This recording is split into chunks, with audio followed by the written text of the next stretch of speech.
This is Mari Robeson of Love Lulu Creative, a podcast that supports and celebrates artists and creative entrepreneurs. This is episode number 54, and I'm really excited to have Kyle Plummer on today's show. We are talking all about filmmaking.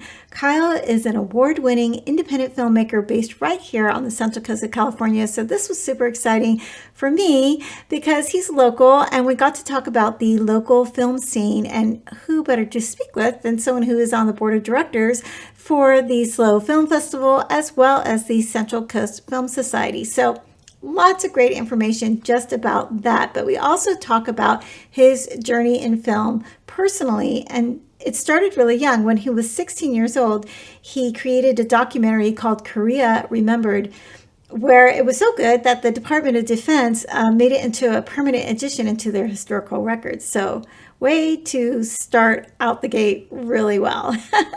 He went on to study communication and has a BS in communication and an emphasis in digital film. And then he returned to SLO to pursue his independent production work in both film and video through his company, Super Image Ltd.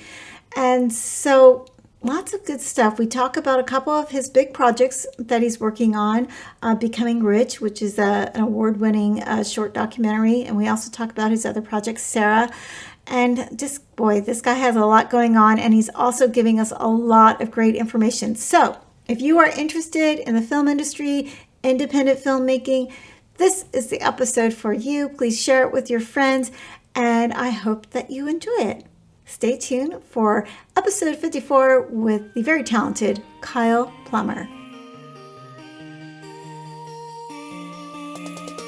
Hey, Kyle, thank you so much for being here today and sharing your valuable information and time with us.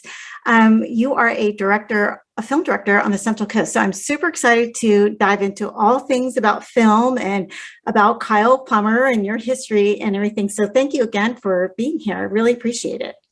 Hi, yes. Thank you for having me today. It's pretty exciting to be here.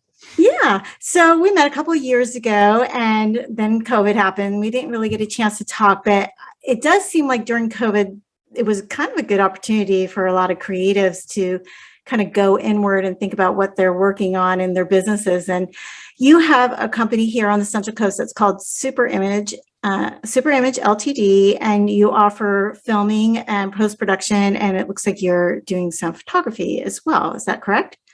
Yeah. We are primarily a independent film production company based here in the Central Coast of California. And I also, with some of my other skills, have provided services such as still photography. I've done a little bit of graphic design, a little bit of visual effects work on the side. Right now, I'm also doing a little bit of work as a freelance video and film editor. There have been some connections I made with people down in LA, and been working with them has been wonderful because during COVID, like you mentioned, people started reassessing, oh, well, people can just work on these, specifically in post-production, these things from home. Right. And it's been a really good opportunity for me to still live here on the Central Coast, but also be working with people who are working in the industry at large.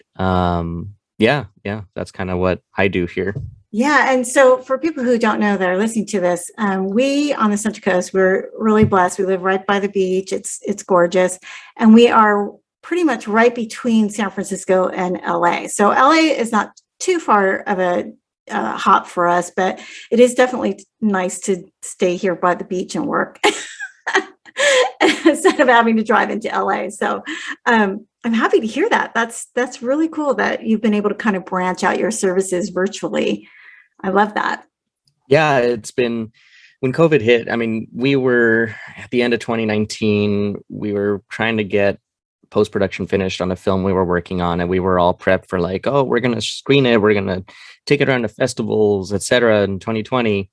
And then 2020 happened, and we had to reassess a lot of our goals for moving forward. And like you mentioned, it was a great opportunity for kind of creatives to get together and work on things remotely.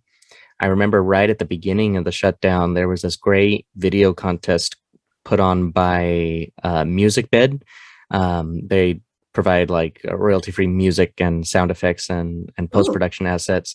But they put a call out to filmmakers saying, hey, if you use a song from one of our our libraries, then, put together a piece. And it was about, had to tie in somehow with how artists or how people like were trying to move on in the shutdown. And it was a great first step going like, how can we stay creative? How can we still make things even though everything is shut down, so to speak? And it really forced us to like, and when I say us, I mean my younger brother Carlos and we run the business together. Right now he's off at film school, but over when the pandemic happened, he came home, and we had him home for a good portion of that year. And so he and I put our heads together to try and figure out how we were going to try and keep the business alive, but also try to be creative as well. I love that. It's like you're really have to learn how to adjust your stance to a new reality, but it also forces you to really dig deep into your creative mind, which I saw so many of, not just in film, but a lot of my friends that paint and friends that do all different types of the arts. Really amazing things came out of them these past couple of years. So it's not that we ever wanted it, but at least we made lemonade out of the lemons. And one of my filmmaker friends who we actually interviewed in one of these pieces we did for this video contest, he quoted Orson Welles in saying that the enemy of art is the absence of limitations. And, that couldn't have been more appropriate, especially at that time. Like, it just drove us to strive to, make something better, regardless of how many limitations we had. That's just so great. It's everything. Thank you for sharing that. I really appreciate that. Well, let's talk about, I'm like already have a million questions to ask you, but let's go back to how you started. So you said your younger brother is your partner, but he's in film school. Did you also go to film school? Yes. Yeah. I attended school out in St. George, Utah. It's now called Utah Tech University. And they have a really small film program. It was much smaller when I was there, to the point where the teachers were very hands-on in the fact that they let you get in with the equipment and working and shooting and working on your own projects. Is now that my brother has gone there after I graduated, because I kind of made a name for myself there at the school, and now he is kind of carrying on the tradition. How nice. He is the film program has diversified and gotten much more ambitious, and he and his fellow classmates have been working on some really ambitious short film projects.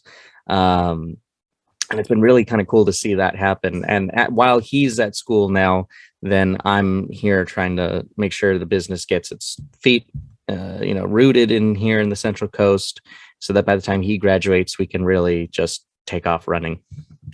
I'm really happy to hear that about the Central Coast. And I don't know if it was because we all had to work virtually that people started realizing that they could kind of live anywhere they wanted to live and still do the projects and right. Other short of filming and on a location or something, all the post-production and things can definitely be done virtually. So it's nice to hear that. And I want to learn more about who exists here on the Central Coast in that filmmaking world, because I feel like I haven't heard about it creatively. So that's great. Thank you for sharing that. I don't want to jump into that just yet. I do want to talk a little bit more about your projects that you're working on. Two in particular, I know you've got two big projects that you've been working on, and they're really different, which is so interesting to me. I mean, one's a documentary, one's kind of a thriller, wouldn't you say? Right. Yeah. No, absolutely. That kind of speaks to what we try to do. We try to keep a wide variety of genres. So was one like, I want to do this documentary, and how you got hired, and was the other one like, I have this idea for this film and I'm going to write a script and create a film? Well, when I was in high school, my brother and I started making short documentaries, primarily because when you're in high school, we're extremely limited on resources. And what better way to practice your filmmaking and not have to invest a lot of money and resources, but to do documentaries, because the stories are right there. You just have to go out and find them. We did documentaries primarily on local war veterans that we were trying to, capture their stories.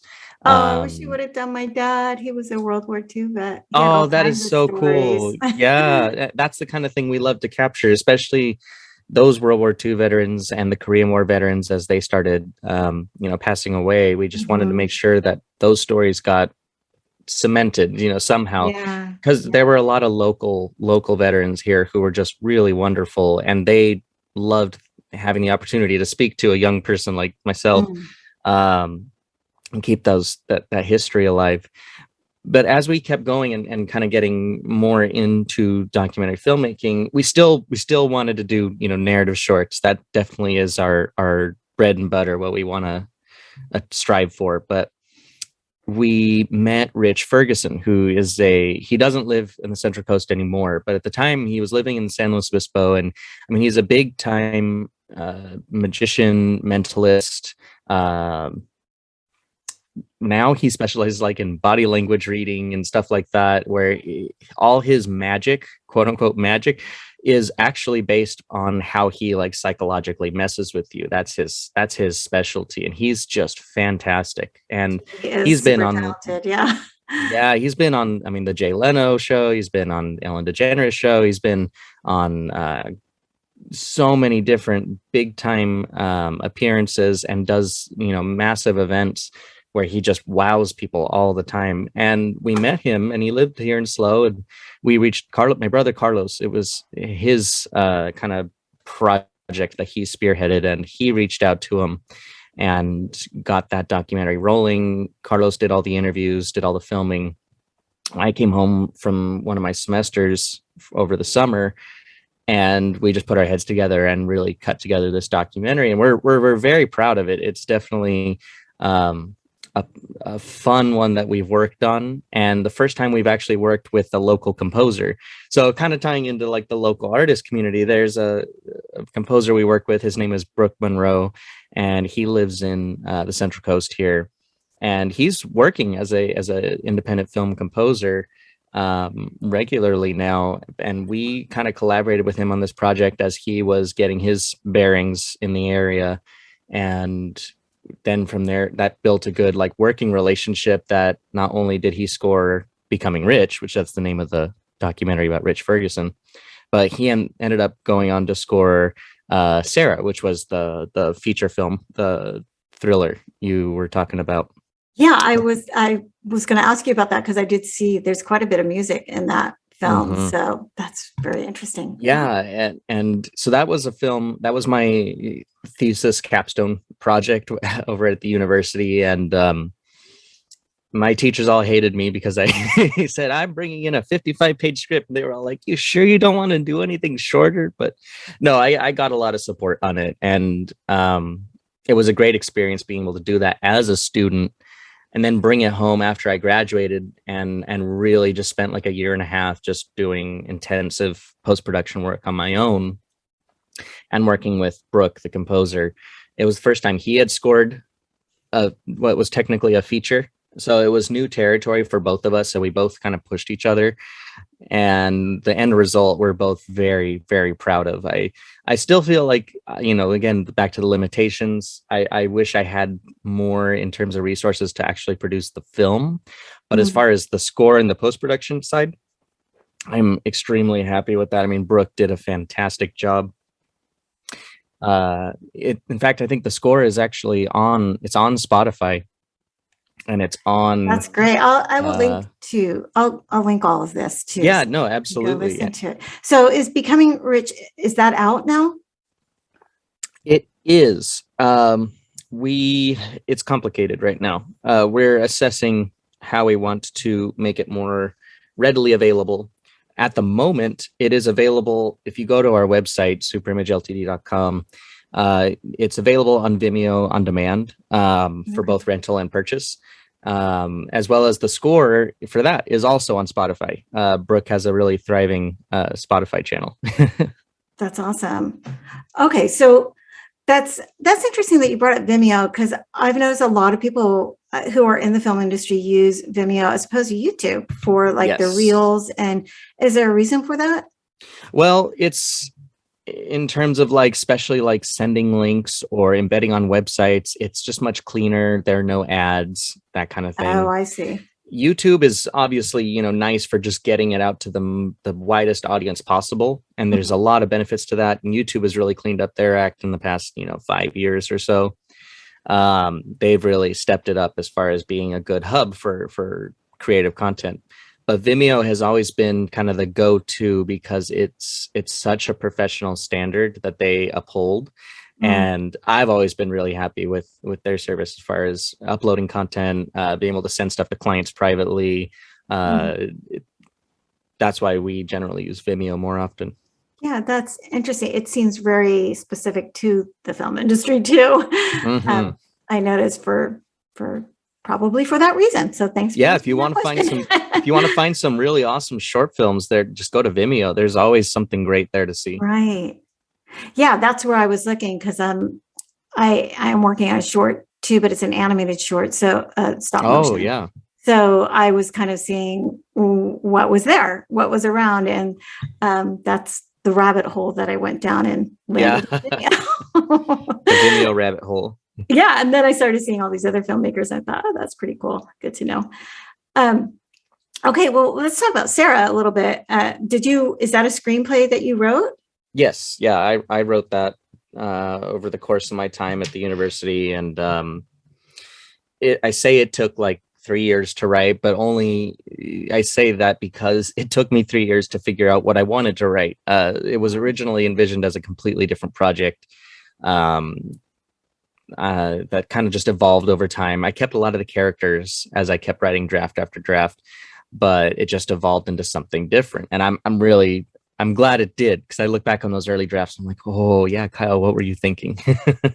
That's super interesting because over COVID, I wrote a screenplay too, and I'm working with a friend in the industry, and it evolves so many times. And you think, oh, I've got the greatest idea, and then you're like, oh no, this totally needs more depth and content, and yeah, so it's great. All those rewrites are great, but then you're like, when is this ever going to end? I keep Right. I keep rewriting this. And it really came down to, I was approaching my last semester at the school, and I just said, I have to finish this script. I'd have to put a pin in it, and I have to be happy with it. And I think that's something that people don't realize with a lot of screenwriting or filmmaking, is that, theoretically you could go on forever trying to perfect something, but there comes a point where you gotta go with it. Yeah. And I do feel like I'm there, even when I did the first and second draft, I did feel like not quite complete. I felt good about it, but like I know when I hit that completion, it's like when you finish a painting, you're like, done. Okay, I'm done. I know I could keep working this, but I'm done. There's just a point when you feel that this is energetically complete. Right. Yeah. So, okay. Let's talk about the Central Coast in particular. You are on the board of directors for the SLO Film Festival and also the Central Coast Film Society. Let's talk first about the Central Coast Film Society. Could you tell me a little bit more about what that organization is about and its mission?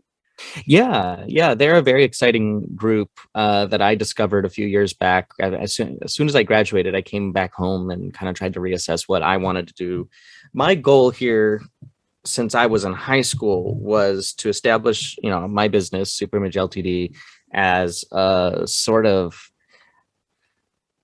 like a hub for filmmakers, resources, etc., to kind of pool together here in the Central Coast. My dream was always to kind of build a little Hollywood here in the Central Coast.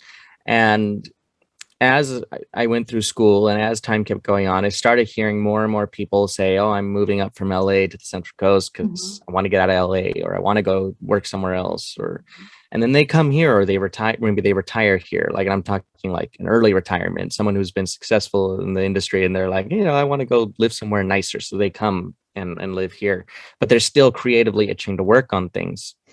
Then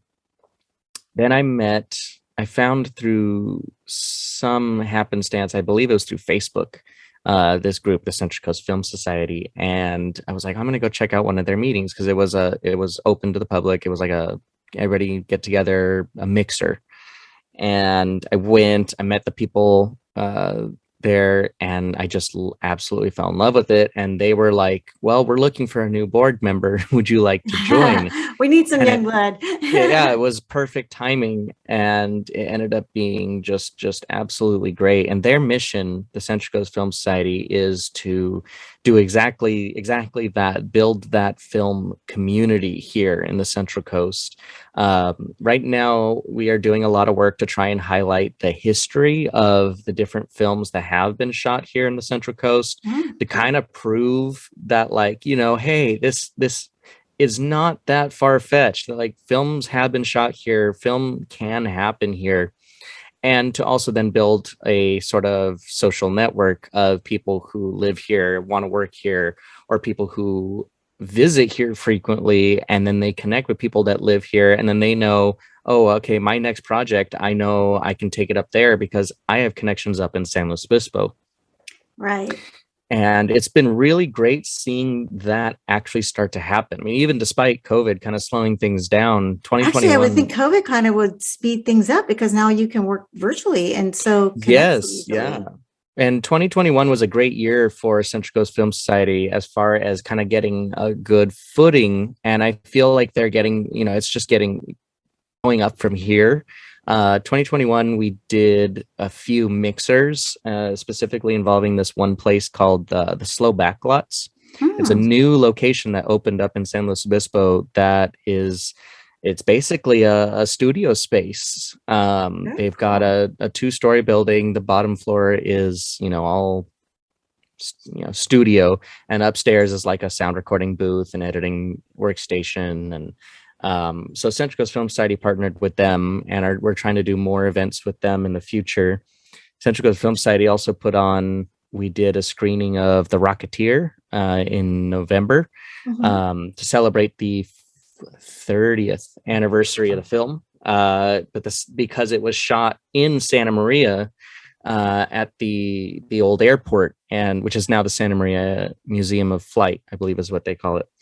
And we did the screening at the museum, and it was so cool because we were there in the hangar that they shot the movie in, and we're watching the movie inside. So cool. And it was absolutely sold out. It was a great success. I mean, everybody loved it. Yeah. And it was kind of cool to bring back kind of this older movie that didn't really get as much love as maybe it deserved when it first came out, and kind of seeing the reception, not only because of the local connection, but also because, like, hey, this movie was pretty good. Was very fun. Yeah. So Central Coast Film Society has been working really hard to build kind of a name for putting on events like that and building that filmmaker network. That's really cool. So how could somebody get information on that? There's a website for it, I assume. Yes. Yeah. And I'm sure you can link that. And they are also on Facebook and Instagram, and you can just look up Central Coast Film Society and it pops up. And our Facebook page is just full of, valuable information as far as how you can get involved or support, and any support helps. Okay, so you look for donations to help kind of put that, keep that running. Yeah. It's a nonprofit. It's a nonprofit. Yeah. I see. Well, that's very cool, and it's open to anybody who's interested. And yes, yeah. Okay, good to know. Definitely link that. You don't have to be a filmmaker, but it's, we're trying to connect filmmakers to filmmakers. Right. It's a great, kind of a social environment. Right. I'm so happy to hear all of this. This is wonderful. So let's talk about now the SLO Film Festival. We have a mutual friend, Ari, that you've used in her to photograph for that. So that's how we met, actually. But tell me about your involvement with that. Well, my involvement in the SLO Film Fest goes back a long time. Since I was very young, I was part of one of their very first, they did like a youth workshop. I want to say this was 2008. Yeah. And they did it was like a 2-week workshop, and they let us kids make 2 short films, and then they screened them at the SLO as part of the SLO Film Fest. That's wonderful. And the Filmmakers of Tomorrow Showcase. I believe the Filmmakers of Tomorrow Showcase was fairly new at that point, if not. It was like its first year. I can't remember exactly, but it was definitely fresh. And my brother and I, at that very young age, I was 12, he was 8.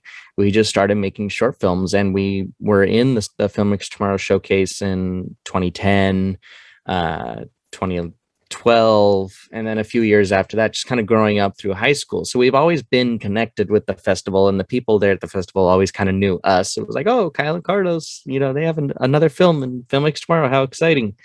And around 2015, we took it upon ourselves to offer to the Slow Film Fest, because we realized there was kind of a gap that hadn't been filled, which was videography, as far as putting together like a sizzle reel for the festival and everything that happened. And 2015 was our first year kind of going, and every day of the festival filming everything. We got media badges, and we just kind of had all access to just film everything. And it just became a regular thing. We just came back the next year, and the next year we did 2015 through 19, every single year, doing filming for the festival, and then being their official kind of promo video, sizzle reel. If you go, and I'm sure it's still on their YouTube, it's on our Vimeo and YouTube channels, you can see all the previous years. And we've interviewed, some of the King Vidor recipients and presenters, including, Jeff Bridges and Alfred Molina and Pam Grier. It was just some really, really fantastic opportunities. And as we just kind of kept staying connected with the Slow Film Fest, Carlos, my brother, also won a couple awards in the Central Coast Filmmaker Showcase for 2 documentaries he did. One was Becoming Rich, actually. He won Best Student Film. And then he also won for the previous year for a documentary he produced independently called The 9 Lives of Harold Bauer. And that's available on our YouTube channel, free for everybody to watch. It's a pretty cool story about a veteran, a local veteran who had quite a unique life. I'll leave it at that. But so anyway, our involvement continued on, and then COVID hit, and the festival went virtual, and kind of everything slowed down, and there was some rearranging in the leadership and the behind the scenes. And in the shuffle, they invited me to become a board member. Here we go again. Yeah. And I had to go through like an interview process, and they elected me. But when I officially joined in April of 21, and Wow. it's been wonderful. I've been really excited to be part of the Slow Film Fest now, and so now is that it's official. Is it year round? I mean, I know the festival happens at a certain time, but is it something that you're working on all year round? Oh, yeah, absolutely. We do all sorts of fundraising and planning, and just regular board meetings every month to make sure we're on track for the festival, because there's just so many details that have to be planned and figured out before the festival hits. As it is, we've just publicly announced that we are pushing back the festival a whole month. Now the Slow Film Fest, instead of happening in March, is happening at the end of April. Just trying to make Probably sure. a good idea. Yeah, we're trying to err on the side of caution, and we just felt it was a smart move. Sky McLennan, the festival director, she made that call officially, and we all were like, yeah, that was a good call. Wow, you are a busy person. You have a lot of projects going on, and then you probably have a lot of other side projects, I take it, going on. Oh, yes. We have a lot of things in the works right now, a few documentary projects, and I'm working on a new short film script. So, yeah. Oh, and what's that short film going to be about? That is top secret at the moment. Oh, too early in the writing process. Okay, well, we'll have to do another podcast and talk about that one. Yeah, for sure. Well, this has been really great. You're just a wealth of information. I definitely actually would love to have you on again and talk more about, because I do have a lot more questions for you. Yeah, for sure. But let me ask you about somebody who's young and they're in high school, just like, wanting to go into a film career. What is it? Maybe they don't have the financial or the backing to go to college to study, and they wanted to become a filmmaker. What would be your advice to them? Oh, well, ironically, my advice is that film school itself, the idea of going to school for film is absolutely not necessary. It's one of those things. It's kind of a catch 22. It's like, it's great. If you have the opportunity and it's presented to you, absolutely go for it, take it. But you're also not significantly at a disadvantage if you don't take it. Right. It's not the kind of industry where they are necessarily looking for that. Film school, if you want to go to film school, it really should be for yourself, to really take the time and learn the basics, learn the fundamentals, the idea what it's like to be on a crew, filming, and to take the opportunity to kind of understand the reality of what filmmaking entails. It's not a glamorous thing. I mean, sure, any filmmaker will tell you that, because as much as it's amazing to kind of revel in the fact that we created this, oh, it's here. That's the other thing too, is like, no matter what your limitations are, you're always going to be better off working with a team, whether they're your friends, whether it's some family members that can give you feedback, say you put something together and you just the extra eyes, the extra opinions, because as much as filmmaking can be an expression of yourself, you're not going to be able to do everything by yourself. And that's something I have to constantly remind myself, is like, no, I need to trust that, so-and-so is going to do their job. I kind of got off point here, but the point is that film school is a great resource for taking the time to learn, to practice, to grow. However, it's also something that you can do on your own. I mean, not to be go on YouTube, but go on YouTube. We love a YouTube university. Yeah. And there's a million podcasts too that are out there as well. There are. I personally recently, since I've graduated, I've just continued to educate myself. If you're really into cameras, for example, there's a wonderful YouTube channel called Gerald's Undone, and he just absolutely breaks down every facet of every modern day camera accessory and everything, but also how it scales downward. You can take the concepts that he's talking about how different cameras work with different exposures and etc., all this technical stuff, and how it breaks down to no matter what level of filmmaking you're at, this stuff is applicable, and it's just wonderful stuff.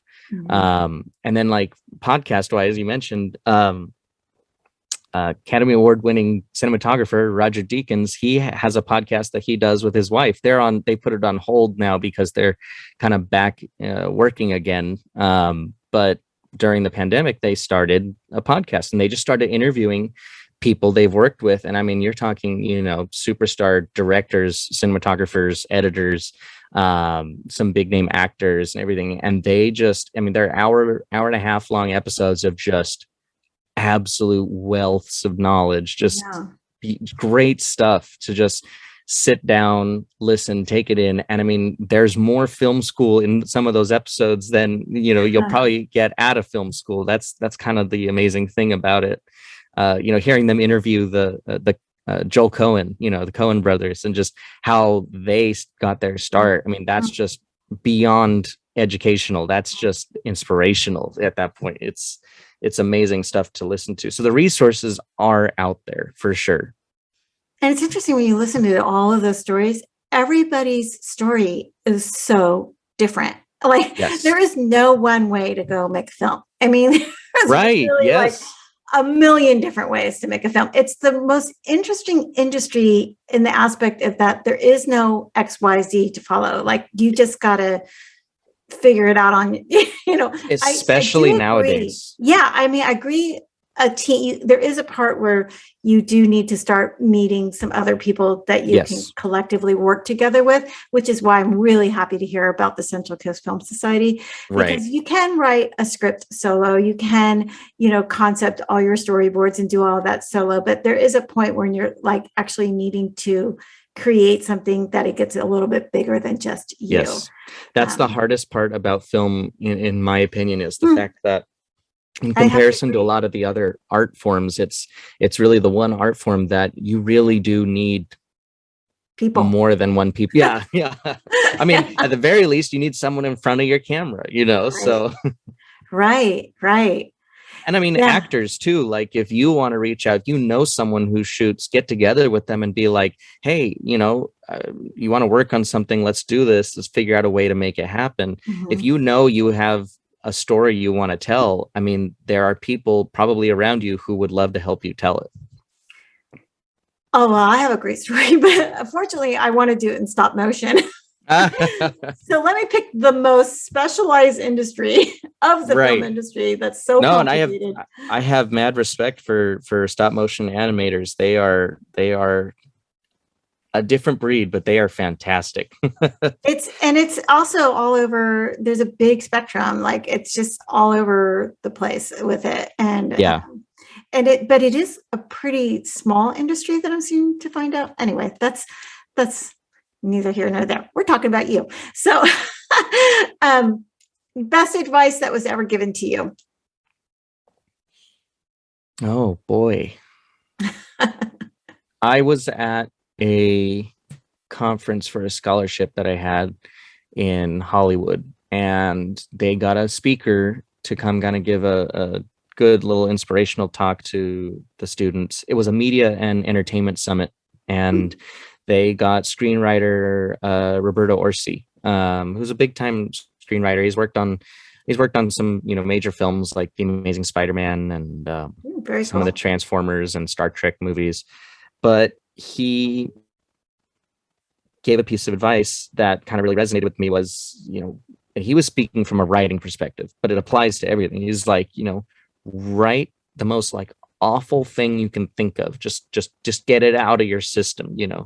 Don't be afraid of it being bad. It's okay that it's bad, because now you've gotten it out of your system and it's bad. Otherwise you'll always, question and wonder, but get those bad screenplays, get those bad projects out of you. Mhm. Then you'll be able to move on to the thing that ends up being good, because you'll know the difference between what's good and what's bad. It reminds me so much of one of the artists that I interviewed, Donna Karen. She talked about painting the same way, and that she has many paintings with their faces against the wall. Mm, Like, sometimes you just gotta create, yeah. and then one will just be that trigger that will just keep going and be the one that is that's so fun. That's so interesting. Yeah, I think beginning is the hardest part with any of Yes. these things, because it does seem like such an overwhelming um, project or thought to even take something on like that, and especially creating a film. It's such a big project. Um, so that's great advice. I really love that. Well, you've just been such a pleasure, Kyle. We're going to do this again, because I want to talk to you when you do the film festival and all your other secret projects when they come out. And yeah, just cheers for everything that you've done so far, all the success that you've created for yourself and your brother. That's wonderful. Just going to keep following along. And I'll have all the links to your website and your social media so everybody can follow along with you too. Great. Yeah, thank you. Yeah, everybody just feel free to check us out, superimageltd.com. Look us up on YouTube or Vimeo, Super Image Ltd.